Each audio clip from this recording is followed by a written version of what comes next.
Hi guys and welcome back to mission 99 plus. तो आज हम हमारा चैप्टर कंटिन्यू करने वाले हैं लाइफ प्रोसेसेस हीटरोट्रॉफिक न्यूट्रिशन से ऑटोट्रॉफिक न्यूट्रिशन तक। हम अपना चैप्टर पूरी तरीके से अच्छी तरीके से एनसीईआरटी लाइन बाय लाइन करके सारी की सारी समरी को रिवाइज करके कवर अप कर चुके हैं।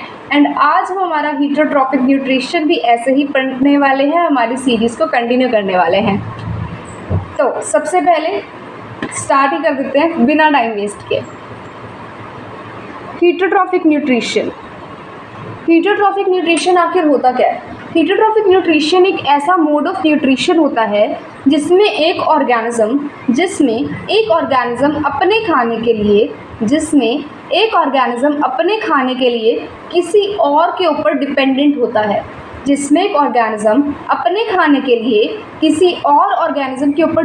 होता है। जस्ट एग्जाम्पल, जैसे हम अपने फूड के लिए हमारी मम्मा के ऊपर डिपेंडेंट होते हैं, वैसे ही हमारा हीटरोट्रॉफिक न्यूट्रिशन में भी होता है। एंड इसका अगर ये एग्जांपल ऑफ कोर्स हम अपने बोर्ड में नहीं लिख के आ सकते, इसका हम एग्जांपल लिख सकते हैं जैसे कि एनिमल्स या फिर हम ह्यूमन बींग्स ही, हम सारे ग्रीन प्लांट्स के ऊपर डिपेंडेंट होते हैं हमारे खाने के लिए, या फिर नॉर्मल प्लांट्स के ऊपर भी, ग्रीन नहीं स्पेसिफिकली, हम अपने खाने के लिए प्लांट्स के ऊपर डिपेंडेंट होते हैं। तो उस मोड ऑफ न्यूट्रिशन को भी हम हीटरोट्रॉफिक न्यूट्रिशन कह सकते हैं। आगे बढ़ते हैं, क्योंकि देखो मैंने ये पूरी की पूरी बुक बहुत बार पढ़ रखी है, तो मेरे को पता है कि कहाँ से काम आने वाला है एंड कहाँ से काम नहीं आने वाला है। तो यहाँ तक बुक साथ में लेके पढ़ना है, ठीक है? यहाँ तक कुछ काम नहीं आने वाला। इस पैराग्राफ में हीटरोट्रॉफिक न्यूट्रिशन की जो स्टार्टिंग होती है ईच ऑर्गेनिज्म से, इसमें बस इंट्रोडक्शन है और इसमें कोई सवाल बनने वाला नहीं है, तो इसमें कुछ भी नहीं आने वाला है, ठीक है? आगे पढ़ते हैं। अब हमने ऐसे ऑर्गेनिजम्स के बारे में पढ़ लिया जो अपने खाने के लिए किसी और के ऊपर डिपेंडेंट होते हैं। बट अब कुछ ऐसे भी ऑर्गेनिजम्स होते हैं, मतलब हीटरोट्रॉफिक ऑर्गेनिजम्स होते हैं, वो 3 टाइप में क्लासीफाई होते हैं। एक ऐसे जिसमें ऑर्गेनिजम्स दूसरों के ऊपर, एक ऐसे जिसमें जो खाना होता है वो उनकी बॉडी के बाहर ब्रेक डाउन होता है और फिर अब्जॉर्ब होता है। दूसरा, जो खाना है वो उनकी बॉडी के अंदर जाते हैं, अंदर ब्रेक डाउन होता है, फिर अब्जॉर्ब होता है। और तीसरा, ऐसे ऑर्गेनिजम्स जो जिससे खाना ले रहे हैं उसको बिल्कुल तंग नहीं करते, उसको मारते वारते नहीं है, सीधा आराम से शांति से डिसिप्लिन के साथ अपना खाना खाते हैं, एंजॉय करते हैं, ठीक है? Some organisms break down the food material outside the body and then absorb it. Example, fungi like bread molds, yeast and mushrooms. कुछ ऐसे organisms भी होते हैं जो सारा का सारा खाना अपने अंदर लेते हैं and break it down inside their bodies, ठीक है? और कुछ ऐसे भी organisms होते हैं, some other organisms derive nutrition from plants or animals without killing them. Example, cuscata, amarbel, ticks, lice, leeches and tapeworms, ठीक है? ये हमारा पैराग्राफ हीटरोट्रॉफिक न्यूट्रिशन का ख़त्म हो गया है। आगे, अब how do organisms obtain their nutrition? हमारे जो ऑर्गेनिजम्स हैं वो अपना खाना कैसे लेते हैं, तो अब हम इसमें ये पढ़ेंगे। सबसे पहले हम पढ़ेंगे हमारे सिंगल सेल्ड ऑर्गेनिजम्स में क्या होता है। सिंगल सेल्ड मतलब कि जिसके पास सिर्फ एक ही सेल होता है। अब हमारी ह्यूमन बॉडी में वेरियस टाइप्स ऑफ सेल है, वेरियस काइंड्स ऑफ सेल है and a million number of cells है, राइट? तो अगर हम खाना खा रहे हैं तो हमारे पास उसके लिए अलग सेल्स हैं, खाने के लिए, उसको च्यू करने के लिए, उसको अब्सॉर्ब करने के लिए, उसको डाइजेस्ट करने के लिए, रेस्पिरेट करने के लिए अलग ऑर्गेनिजम्स हैं। एंड हमारे खाने को क्लासीफाई करने के लिए कौन सा खाना हमारा वेस्ट प्रोडक्ट है, कौन सा खाना हमारा न्यूट्रिशनल फूड है जिसको हम हमारी पूरी बॉडी में सर्कुलेट करेंगे, एंड कौन सा खाने को एक्सक्रीट आउट करना है, ये सब हमारे सेल्स दिखते हैं। हमारे पास इतने सारे सेल्स हैं तो सारे ऑब्वियसली कोई ना कोई काम तो लगे ही रहेंगे। अब एक ऐसे ऑर्गेनिज्म का देखो जिसके पास सिर्फ एक ही सेल है, उस एक सेल को सब कुछ करना पड़ेगा, उसको खाना लेना भी पड़ेगा, उसको डाइजेस्ट भी करना पड़ेगा, उसको पूरी बॉडी में भी सर्कुलेट करना पड़ेगा, उसको एक्सक्रीट आउट भी करना होगा। तो अब हम यही पढ़ने वाले हैं। अब इस सिंगल सेल्ड ऑर्गेनिज्म में हम एग्जाम्पल लिखने वाले हैं हमारे अमीबा का। अमीबा कैसा दिखता है देखते हैं। वैसे एक वीडियो में बता रखा है बट स्टिल।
हाँ जी, तो देखते हैं क्या होता है। सबसे पहले जो फूड का पार्टिकल होता है वो हमारे अमीबा के पास चल कर आता है। ठीक है, ये टॉफ़ी जैसी दिख रही है, फिश लग रही है, फिश। ये फ़िश हमारे अमीबा के पास आई। फिर हमारे अमीबा की ना एक बॉडी, लाइक इसकी बॉडी को आप कैसे भी ड्रॉ कर सकते हो क्योंकि सेल तो है नहीं ना, कैसे भी ड्रॉ करो। और फिर क्या होगा, ये जो इसकी फिंगर्स है ना, फिंगर्स तो नहीं कह सकते, इसको हम फिंगर लाइक प्रोजेक्शंस कहते हैं। इनको हम कहते हैं सूडोपोडिया। क्या कहते हैं? सूडोपोडिया। ये खाने को घेर लेंगे और अपने अंदर ले आएंगे। पहले तो अपनी सेल के पास लेकर जाएंगे, फिर ऑल ओवर द बॉडी उसको रिवॉल्व करेंगे, फिर उसको एक्सक्रीट आउट कर देंगे। 9th क्लास की बुक में हमें ये बहुत अच्छे से बता रखा है, अच्छे से डायग्राम स्टेप वाइज बता रखा है। इसमें तो कुछ स्टेप्स एनीवेज छोड़ दिए हैं, मैं आपको बताती हूँ। पहले खाना आएगा, ठीक है, फिर ये वाला डायग्राम बनेगा, उसके बाद ये खाना अंदर जाएगा, ठीक है। एंड देन क्या होने वाला है,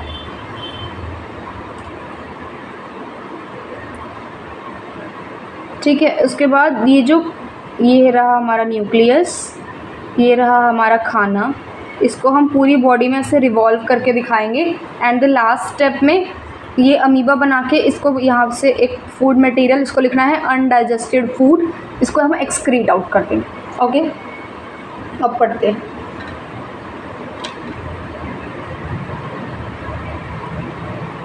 इन single celled organisms food is taken by the entire surface and amoeba takes in food using temporary finger like, देखा, फिंगर लाइक एक्सटेंशंस या फिर प्रोजेक्शंस कहते हैं, बट टेम्परेरी होते हैं, टेम्परेरी वर्ड यूज़ कर सकते हैं। Temporary like extension of the cell surface which fuse over the food particle forming a food vacuole. Inside the food vacuole, the complex substances are broken down into simpler ones which diffuse into cytoplasm. अब सबसे पहले क्या होगा, amoeba खाना लेगा, ठीक है, amoeba ने खाना लिया, उसके बाद मतलब अपनी सूडोपोडिया को वैसे उसके खाने के आगे घेर लेगा और वो फूड वैक्यूले में कन्वर्ट हो जाएगा। उसके बाद वो जो हमारा कॉम्प्लेक्स खाना था वो सिंपलर फूड में ब्रेक डाउन हो जाएगा, वो सिंपलर फूड में ब्रेक डाउन हो जाएगा साइटोप्लाज्म के अंदर। इसके अंदर साइटोप्लाज्म के अंदर अनदर 9th क्लास की टर्म जो एक्सप्लेन नहीं करने वाली हो, ठीक है। फिर जो अनडाइजेस्टेड खाना होगा, रिमेनिंग अनडाइजेस्टेड खाना बचा हुआ, वो हमारे सरफेस के बाहर चला जाएगा, ठीक है। अब पैरामीशियम जो एक सिंगल सेल्यूलर ऑर्गेनिज्म है, सिंगल या फिर यूनी एक ही बात है। पैरामीशियम में क्या होता है, the cell has definite shape, उस सेल की एक डेफिनेट शेप होती है और खाना एक स्पेसिफिक स्पॉट से ही अंदर जाता है, ठीक है। जैसे अब अमीबा में क्या होता है, कहीं से भी खाना ले लो, कहीं से भी निकाल दो, कुछ नहीं फ़र्क पड़ता। लेकिन पैरामीशियम में ये नहीं होता है, फूड एक स्पेसिफिक स्पॉट से ही अंदर जाता है और वो पूरे मतलब मूवमेंट होती है। Food is move to the spot by the movement of cilia which cover the entire surface of the cell. अब जो पैरामीशियम है, इसमें हमें क्या पता लगा, जो पैरामीशियम है उसके पूरे के पूरे सरफेस पे सीलिया होता है और वो खाना जो होता है वो हमारा सीलिया की वजह से ही मूव करता है। हाँ जी गाइस, तो अब हमारे नोट से पढ़ेंगे कि हमने क्या क्या पढ़ा है, ठीक है। उसको अच्छे से समरी करेंगे, समरी अच्छे से पढ़ेंगे ताकि हमारे ब्रेन में लॉन्ग टर्म में सब कुछ याद हो जाए, कि वीडियो देख के बंद करें तो ये ना हो यार क्या पढ़ा था याद ही नहीं आ रहा। एक बार अब सारी की सारी समरी करेंगे, ठीक है। सबसे पहले heterotrophic nutrition, the mode of nutrition in which an organism is dependent on another organism for their food, in which an organism is dependent मेरे को बार बार ये करना पड़ता है, मैं बहुत ज़्यादा थक चुकी होती हूँ। is dependent on another organism for their food. These organisms are known as heterotrophs. हीटरोट्रॉफ्स ऐसे ऑर्गेनिज्म होते हैं जो अपने खाने के लिए दूसरे ऑर्गेनिजम्स के ऊपर डिपेंडेंट रहते हैं। Example animals. और ये किसके ऊपर डिपेंडेंट रहते हैं? ऑटोट्रॉफ्स के ऊपर। ऑटोट्रॉफ्स क्या होते हैं? प्लांट्स।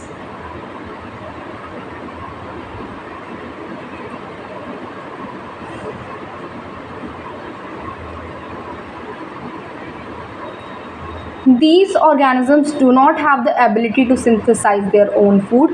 अब हम अपना ही एग्जाम्पल लेते हैं। क्या हम ऐसा प्लांट ग्रो हो रहा है तभी तो वो हमें खाना दे रहे हैं ना। हम तो ऐसा कुछ नहीं कर सकते कि हम अपना खाना खुद ही बना लें। Cooking is something else. Cooking is हम प्लांट्स में से लेकर ही उसको कुक कर रहे हैं। Cooking is the third to fourth step, but the plants का जो होता है वो हमारा फर्स्ट स्टेप होता है हमें खाना देने का। और हम वो फर्स्ट स्टेप इनिशिएट कभी नहीं कर सकते, वो हमें प्लांट से ही मिलता है। तो हम ऐसे ऑर्गेनिजम्स हैं जो अपना खाना खुद सिंथेसाइज नहीं कर सकते, खुद नहीं बना सकते हैं। तो हम ऑटोट्रॉफ्स के ऊपर डिपेंड होते हैं। हम ऑटोट्रॉफ्स यानी ग्रीन प्लांट्स के ऊपर डिपेंडेंट होते हैं अपने खाने के लिए। We are dependent on autotrophs for our food supply directly या फिर इनडायरेक्टली।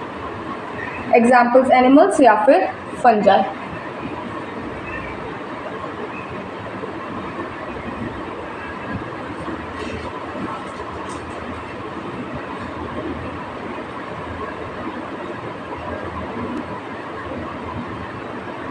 अब होलोजोइक, अब जैसे मैंने आपको बताया था हीटरोट्रॉफिक न्यूट्रिशन 3 टाइप्स में डिवाइडेड होता है, जैसे कि holozoic, saprophytic and parasitic.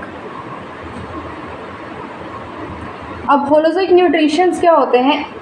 Holozoic organisms that take food in solid form and break down the food inside the body. जो अपने खाने को अपने अंदर लेकर जाके उसको ब्रेक डाउन करते हैं और अब्जॉर्ब करते हैं, उनको हम कहते हैं होलोजोइक न्यूट्रिशन। जैसे कि हम भी खाने को अंदर लेके जाते हैं, then we just absorb our food, then we just digest our food. Organism saprophytic क्या होते हैं? That feeds on dead and decaying matter. And parasitic that live inside or outside organisms and derive nutrition from it. Example Cuscuta, ticks, animal parasites. ठीक है, आगे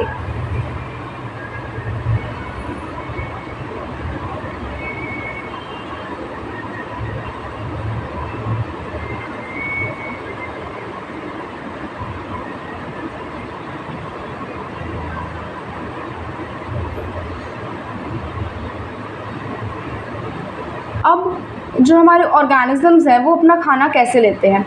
unicellular organism. Unicellular organism में क्या होता है कि जो हमारा फूड होता है वो अपनी पूरी बॉडी में से लेते हैं। जैसे हम अमीबा पे देखते हैं, अब ये हमारा अमीबा है तो फूड होगा तो ये कहीं से भी ले सकता है, यहाँ से भी ले सकता है। अगर फूड यहाँ पे होता तो यहाँ से भी ले सकता था, यहाँ से भी ले सकता था। और वो जो खाना होता है वो पूरी बॉडी में ऐसे घूमता है, जैसे मैंने आपको स्टेप ड्रॉ करके दिखाया था। तो जो हमारा फूड है वो पूरी सरफेस के ऊपर जा सकता है। अमीबा में amoeba takes in food by the extension of pseudopodia cell membrane. Pseudopodia को हम सेल मेम्ब्रेन भी कहते हैं। Digestion of food vacuole, diffusion of complex substances into simpler ones after digestion in cytoplasm.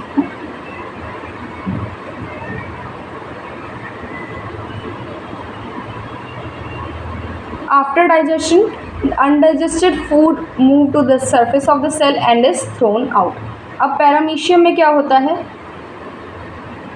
Food is move to the spot, erase करना पड़ेगा पहले, wait.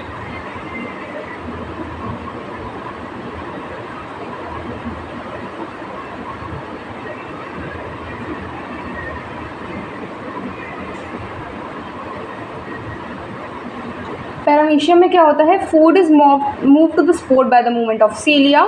सीलिया की movement के वजह से खाना हमारा एक फिक्स स्पॉट पर पहुंचता है। और सीलिया क्या होता है, सीलिया जो होता है वो हमारे पैरामीशियम की पूरी बॉडी को कवर करता है, ठीक है। अब steps of holozoic nutrition. Holozoic nutrition के क्या स्टेप्स होते हैं, 5 स्टेप्स होते हैं, ये हर न्यूट्रिशन में होते हैं। And holozoic nutrition is basically nutrition for human being, right. हमारे अंदर भी होलोजोइक न्यूट्रिशन भी पार्टिसिपेट होता है। सबसे पहले क्या होता है, इंजेशन। क्या होता है, इंजेशन। इंजेशन में क्या होता है, हमारा जो खाना है वो हमारे अंदर जाता है, इनटेक ऑफ फूड। डाइजेशन, ठीक है। डाइजेशन में क्या होता है, जो हमारा खाना होता है वो बहुत ज़्यादा कॉम्प्लेक्स होता है, वो सिंपलर वंस में, सिंपलर खाने में कन्वर्ट होता है। फिर होता है अब्जॉर्प्शन, जो डाइजेस्टेड फूड है वो सारा का सारा मूव होता है हमारे different parts of the body में, क्योंकि अगर हम लोग खाना खा रहे हैं तो वो पूरी बॉडी में जाके मूव होता है, तभी तो हमारी बॉडीज जो हमारी बॉडी होती है वो फिर ग्रो करती है। Assimilation, utilization of food product, हमारे जो खाना है वो यूटिलाइज होता है, वो यूज़ होता है। एंड देन एजेशन, जो होता है रिमूवल ऑफ वेस्ट, मतलब कि जो हमारा वेस्ट प्रोडक्ट खाना है, जिससे हमने कुछ खाया तो उसमें से कुछ तो निकला हमारा न्यूट्रिशनल फूड, जो हमारे ज़रूरी है हमारी बॉडी के लिए। एंड कुछ ऐसा मटेरियल होता है उसके अंदर जो होता है वो वेस्ट होता है, वो एक्सक्रीट आउट हो जाता है, ठीक है। So that is it for today's video. I hope like आपको सबको समझ आया हो। And keep studying. Bye bye.